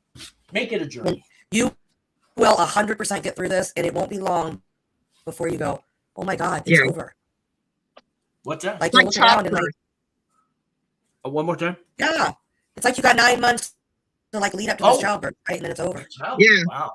This pregnancy, you know, and then childbirth. Yeah, no, it's true. You'll get through it. You'll be okay. Okay. 3 to 5 years. Oh. But if you get so I don't know if you qualify for RDAP and the first step program and stuff, you could be out of there in 11 months, 10 months. Yes. Tell them, ladies, right? 3 to 5, that could be a year sentence, right? Yeah. It happened. There's a lot of FSA now. I'd say between 13 and 16 months. If you get 3 years, what do you think, Audrey? I mean, there's a lot of things being implemented. Like FSA really helped me. Yeah. Yeah, I think it depends a lot on a lot of things. You know, like where I was at, the RDAP program was a nightmare from hell. And a lot of people who could have had less time in prison, if they did RDAP, still didn't do it because it was such a psychologically difficult. It wasn't fun. It was very bad. You know what I mean? So, so I think depending on FSAs and good time and the potential of RDAP, because we don't know if she qualifies or if she's going to be somewhere where RDAP is livable, is tolerable, or if it's going to be a nightmare. You know what I mean? But ultimately, on 3 to 5 years, this could, I would just assume it's going to be a couple years, maybe a little more. Because if she comes home sooner, great. But if she doesn't, she's prepared. Katie, if you send me your email or something, I can give you a whole bunch of things to read about RDAP, how to qualify and stuff, free stuff, okay, to see if you qualify. But mainly, it's got to be something in your paperwork. They're not going to take your word for it. You need something on paper saying you had a problem with alcohol or drugs, and it had to be during the crime, not like after you got caught. They don't care what happened after you got caught, right? During the commission of the crime and within a year of your sentencing date. You had to have relapsed or still had an issue. Yes. That's the textbook guidelines is you have to have a history of substance abuse that occurred during the commission of your crimes, as well as within 12 months of your sentencing. So you could if you were drinking a lot when you committed your crimes or on cocaine, and then at some point, I was only weed. Yeah, a lot of people are weed too. That's okay. Just because it's legal doesn't mean it's not a problem. Yeah, you can have been Bob Marleying it, when you did your crimes and you failed a piss test, one during your whole pretrial, which usually they won't even take you off pretrial for just one, especially if it's weed, that would make you qualify, And I'll give you a free one here because I have a person that runs a drug program that could qualify, but for free, a probation officer or a police officer, if they write you an evaluation letter, that gets you into RDAP. So if you know of a probation officer, not a pretrial officer, probation officer though, or a police officer, and you can find one at court. That'll get you in that letter of evaluation that they write for you. So there's a free way. So don't be paying people. Then you get out a year early. Plus, when I was getting out, people were getting. I didn't have enough time to do a lot of halfway house time. I only did 5 months halfway house, but a lot of people were doing 10 months. So I mean, right there, we're looking at a year. 12 months plus 10 months. So, you know what I mean? On a 3-year sentence, yeah, she could be out a year. Yeah. Plus FSA, she could be out a year. Yeah. I mean, if it comes down to I do have that service, but you don't. And if some people will charge you, don't ever call Justin Paperny. He'll charge you $10,000 for some templates and stuff like that. For nothing. Yeah. Please don't call that guy. He needs to go back to prison, and I can say that though. Well, and keep in mind too that time off your sentence for RDAP is somewhat discretionary on the institution, because I know at Alderson, they weren't, depending on the length of your sentence, would if you didn't have more than a few years, you were not getting a year off your sentence because you completed RDAP. Oh yeah, you got to have 37 months or more to get the year off. Right. If you have 24 months, you can get 6 months off, but the timing's all going to work out. Yes, I got 6 months off plus 5 months halfway house. But the timing when you went in, because if RDAP already started 2 weeks before you got there, you're screwed. You guys, my timing is impeccable. Yeah. And then even with like non-res, some people were told you're not going to get extra halfway house time. You're not going to get any time off because your sentence is too short, or because you're too close to the door. Basically, we don't want to do the paperwork. So I think a lot of variables have to do with your individual facility too. You know what I mean? Yeah. Definitely. But there are some things that can just kind of align right, and yeah, there's Yeah. things that you can kind of, yeah. So, Katie, I saw you here. I'm going to put my number up here because I don't care. I've been putting my number up for years, and I've never had any weirdos call me. One time, I had a. Yeah, I even have mine up. I had a pedophile call me once, and then he. That was the only time ever, and I told him off. Yeah. But that was it. That's So hilarious. I don't. My number's on all my videos, but I just put it on there That's in the fine. chat room. But yeah. So but I want you to talk to these two ladies too, because they can really get you through this. I'm a man. You don't need a man. You need a woman, man. You know what I mean? Sometimes, Yeah. you know. It's ladies' night, you know what I mean? Yeah. We're not. Men can't solve the world on their own. We need women too. But you know, So I'm the DJ. We're the dancers at this show, Katie. So get out your singles, lady, and focus. Yeah. And she says, "I love Bob M." Who's Bob M? Do you guys know who that is? Bob Marley. Oh, that Bob. I'm thinking Prison Channel guy. Oh, okay, yeah, I get it now. Bob Marley. Yeah. From one weed head to another. Right. Awesome. All right. You'll be okay, Katie. Man, I'm running out of Totally be subjects. okay, I promise you. You guys take over the show. I gotta run to the little boys' room. I'll be right back. Take over. Well. Well, all I can say is that truly, Katie, you're gonna get through this. It's all about attitude too. Attitude does, you'll be okay in the next one. I think that's Sean's phone. That's Katie's phone, Sean. That's I Sean's love that phone, I think. ringer, like great ringer. I can dig it. Huh? I kind of like it. I can dig it. Yeah. Yeah. But I'm glad you're home, girl. That's so great.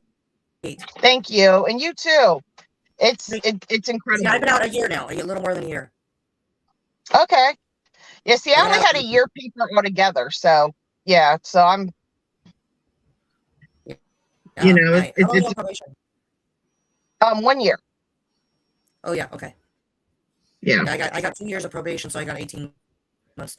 I guess I got 17 months to go. Okay. It'll be over before you know it. Yeah.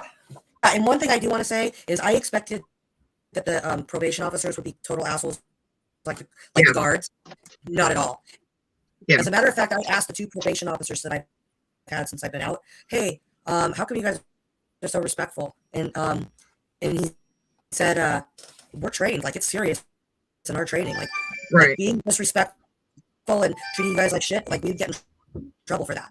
So he said, our mentality is you guys have already been judged, and you guys have already done your time. Calling in here. We're just to help encourage you and help make you be successful. And so I just want people to know, because that's something I didn't know. I just assumed. Hello, I got a caller on the show. Yeah, my piano's good too. Yeah, I think there's All right, I'm on a live broadcast. Did you know that? Or? Federal are. Oh, great. So Let them finish, David, and I'll bring you in. I actually need to go because I got a bunch of stuff I got to do around here. But I wanted to jump in when I saw that there was a lady on here. I know you're a guy.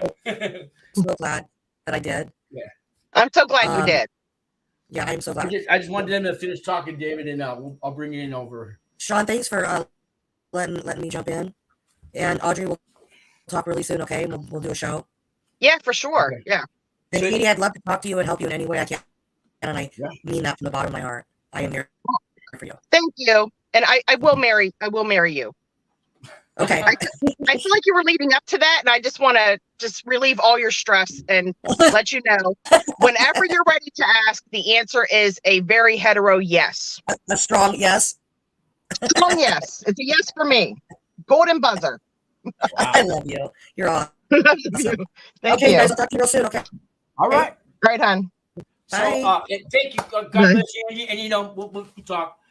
So I got a caller on the line, David. I'm not going to use his last name, but I've been getting to know this gentleman. We haven't talked in a little while, but he's on pretrial. David, say hello. Can you guys hear him okay? I can't hear anything. Hello, David. Let me see if the volume, something's not working here, David. Let's see. Well, how about now? Can you guys hear him at all? Maybe I have him. I might have answered on the phone here. Hello?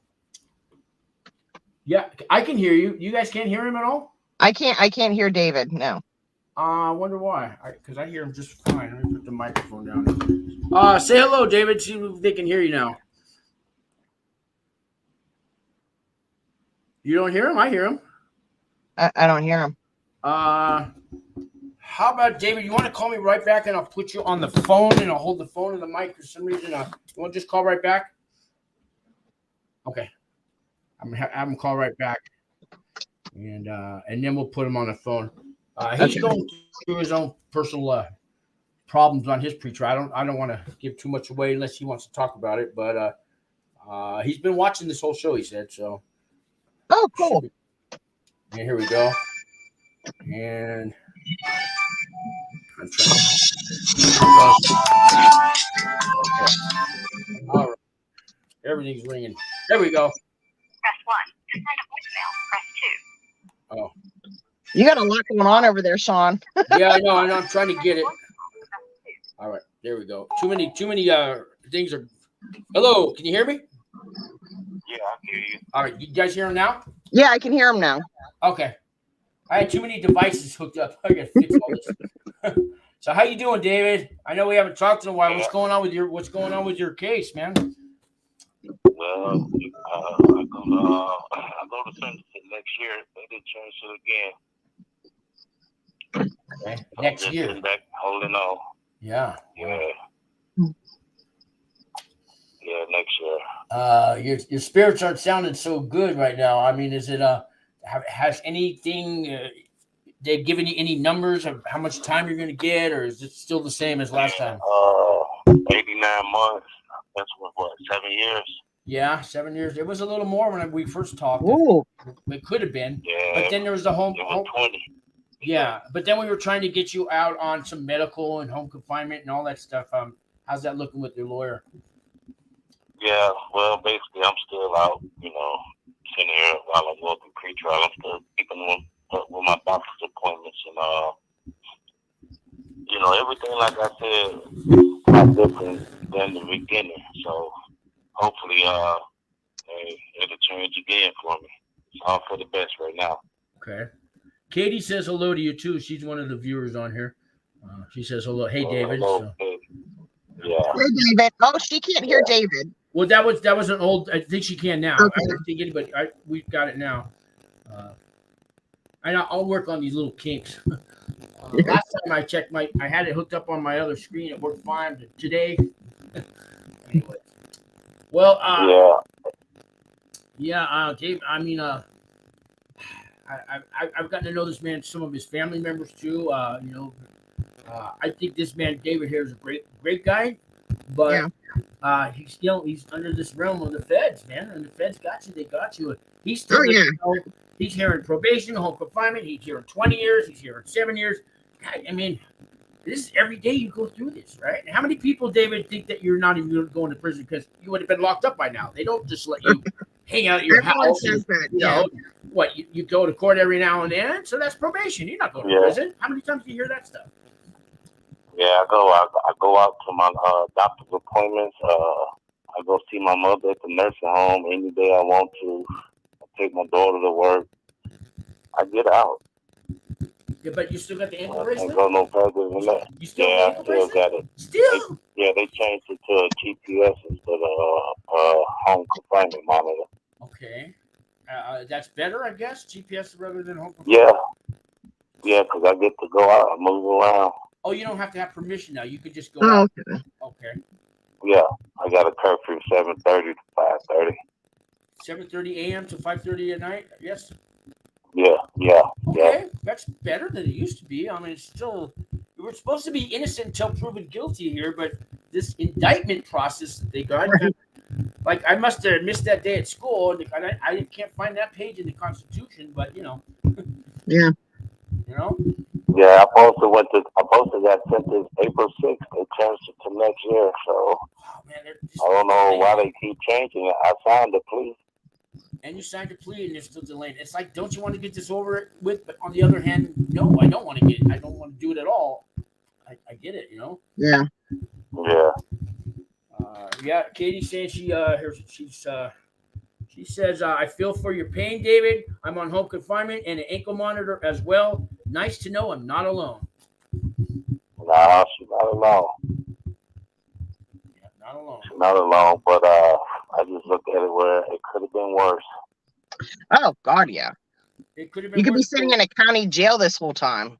Yeah, you could have been Yeah. in a county jail. Be lucky to get a bologna sandwich. No Yeah. visit calls and everything. You know, who knows? A lot of people are jealous, even of you with the ankle bracelet, that are in the detention and jails right now. You know, that they wish they could have your problems. Yeah. You know? Yeah, yeah. I go to church every Sunday. You know, I get to go out. Okay. So, you know, I'm thankful. I'm at least thankful for that. But anything can happen between now and then. But when we get off air, I'm gonna give you a call. I'm gonna go over my pre-sentencing report with you. Oh, sure, yeah, you bet, man. You You bet. You know, I took a little you time gonna be off. amazed. Yeah. You're gonna be amazed what I tell you. Okay. Sure. Yeah, you know, I took a little time off from this whole prison YouTube stuff, and I just needed a break, man. It was 12 years, and finally got off probation, and I needed a little break, man. You understand? But I'm back now, and I got to help people, and I'm back with my job with Wings for Life and all that. So, just yeah. Sometimes it just gets you, man. You know, you need a break. Yeah, pretty cool though. But yeah, Audrey, I remember her last video before she went in, and he remembers you. See?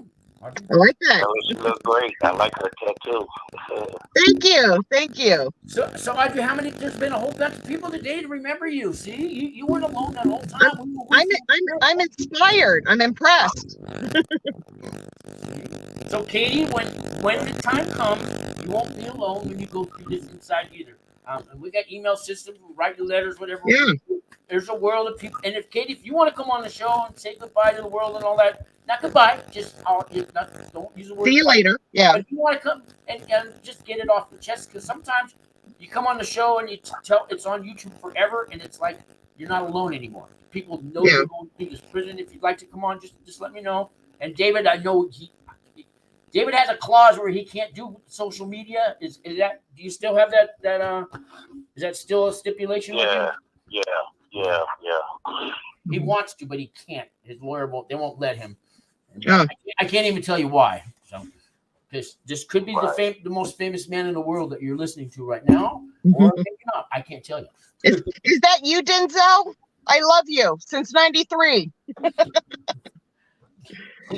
She thinks you're Denzel. Tell your brother. No, just kidding.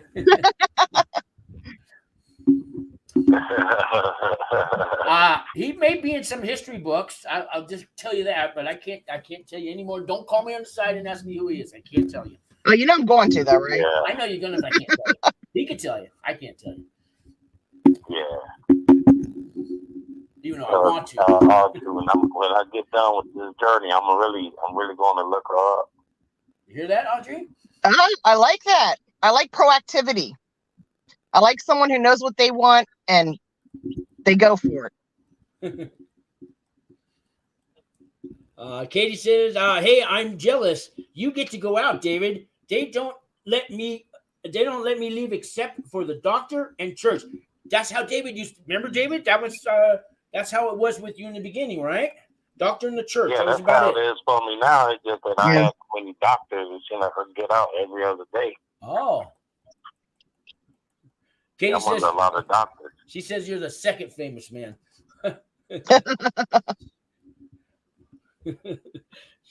You got to read mine. Sounds like we have a lot in common. Say, wow, people are coming together in this show today. I love it. You know, I got to be honest with you, Sean. You know, you be strong. Everything is gonna be all right. You know, Sean, I got to be honest with you. You know, I like you. You're a good guy. And at first I meet Ange and we kind of start planning our three-way wedding, you know, and then people try to take her from me. And then I'm talking to Denzel and now Katie's stepping on my toes. I feel like, you know, I'm here for you. What the hell with it. Sean, I love you. We all be one big happy family. Oh, Audrey, I love you too. I've got to see Audrey from before prison, in prison. She called me on the phone a bunch of times. We talked about she's in prison, she's out of prison now. I mean, it's just great to see you. You're smiling now more than ever, David. oh my God, I'm so happy. David, you're gonna get through all this too, man. And you know, I've heard David smile and laugh, and he's had some good days, David. And I know it's hard right now. The closer you get to this, David, man, you can't give up on yourself, man. Yeah. You can't give No, up. I'm not gonna give up. There you go. Hey, Sean, I done gave it up, man. I put everything in God's hand. Now this is his problem, and I know he gonna fix it for me. And you know, David, definitely having been in the position you're in as far as pretrial prior to prison, I got to tell you, you know, word of advice is savor the small things.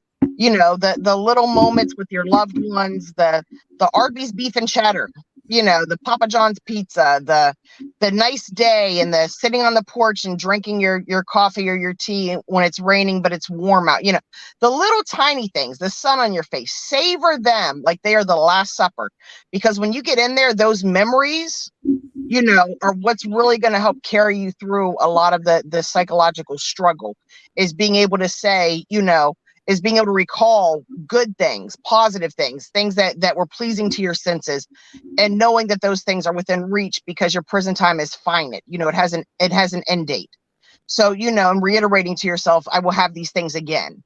So definitely for Katie and for you, I mean, you guys, I really strongly encourage you to truly savor all the small things in life while you can, because those will be ripped from you. And when they are, you're going to want them more than you want to win the lotto. You know what I mean? So definitely really any extra energy you have, or if you're in a funk or whatever, you know, because I understand it's a frustrating situation, but really try to direct your energy at savoring the small things, because, you know, those things are the incredibleness of those things on your psyche and just your quality of life really will hit home once you've been incarcerated.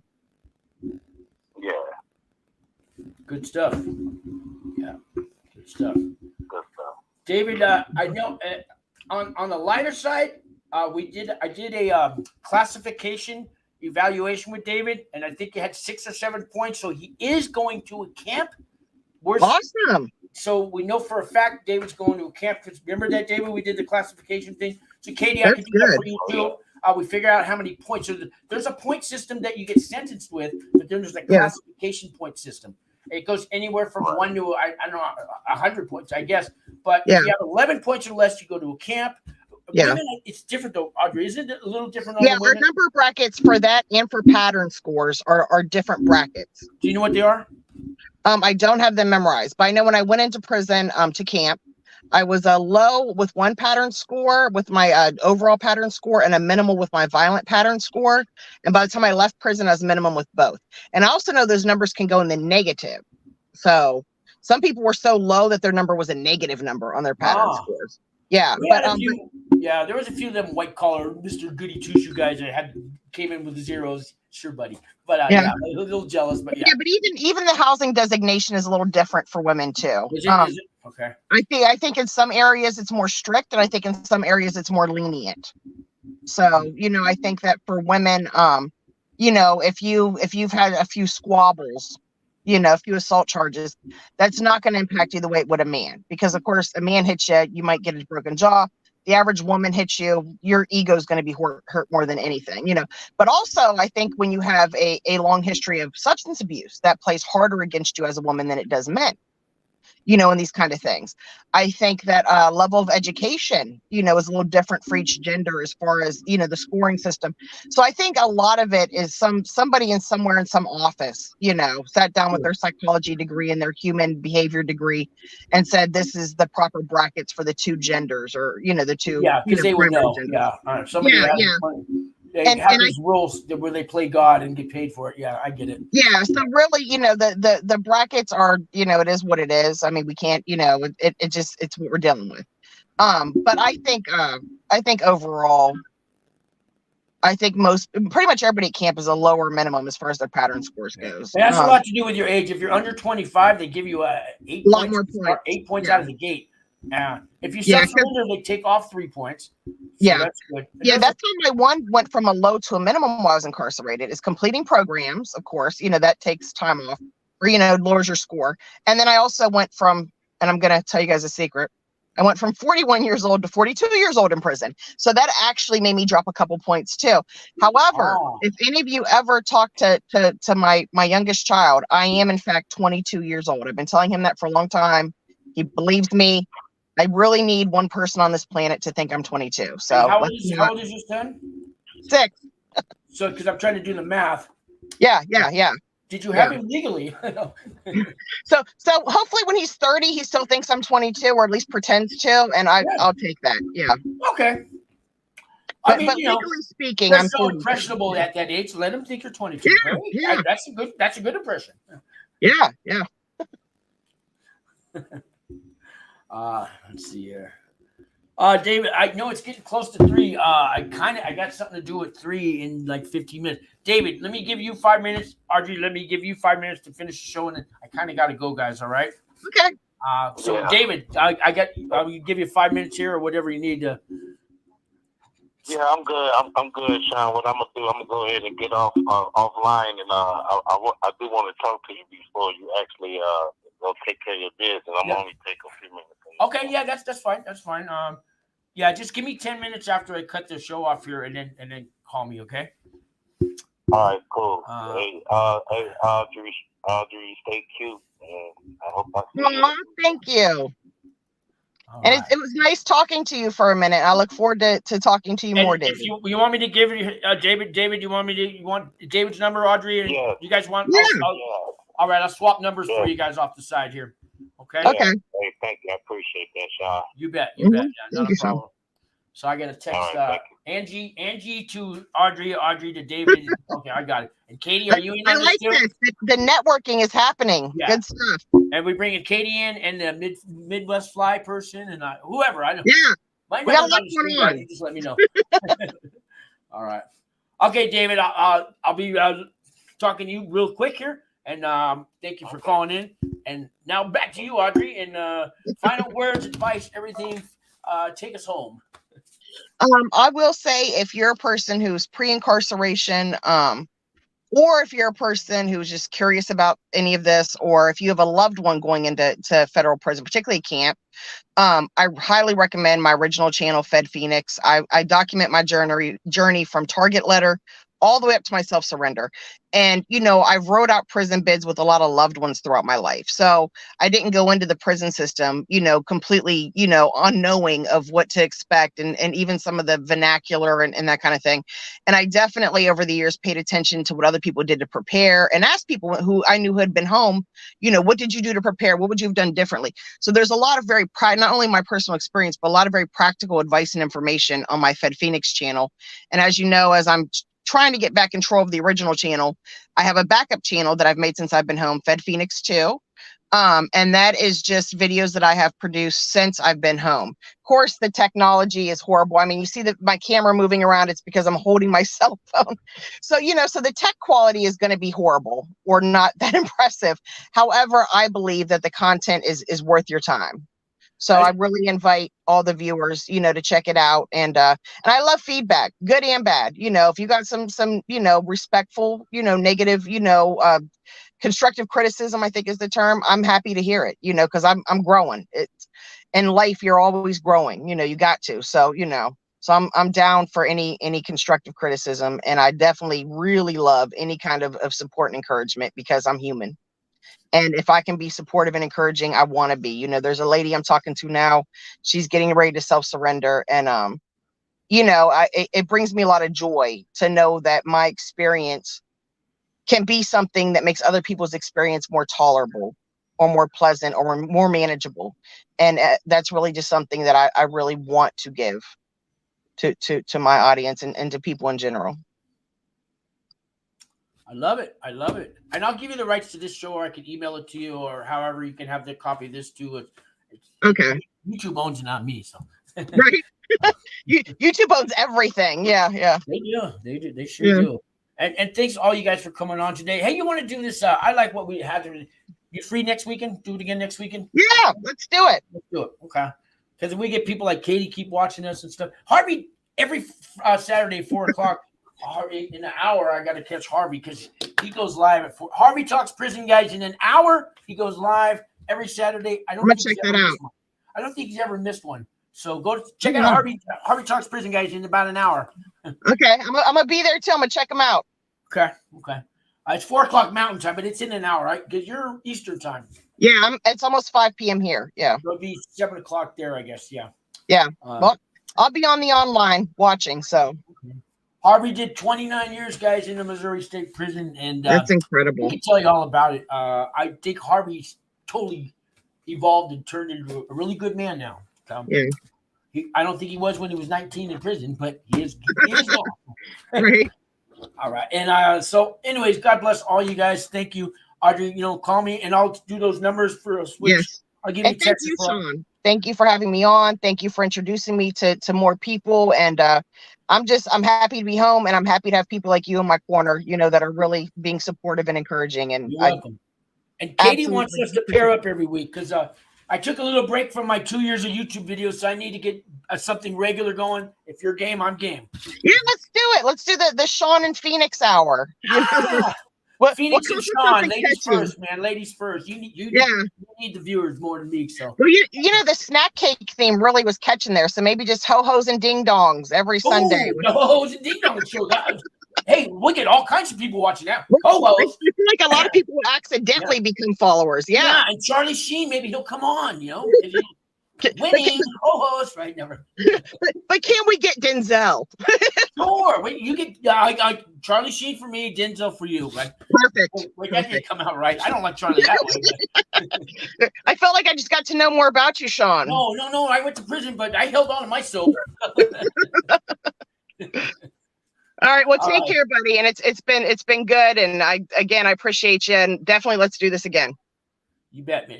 It's been so fun watching your journey before prison and in prison now. Just come a long way, girl. All right. Thank you. Thank you. Have a good one. All right. You too.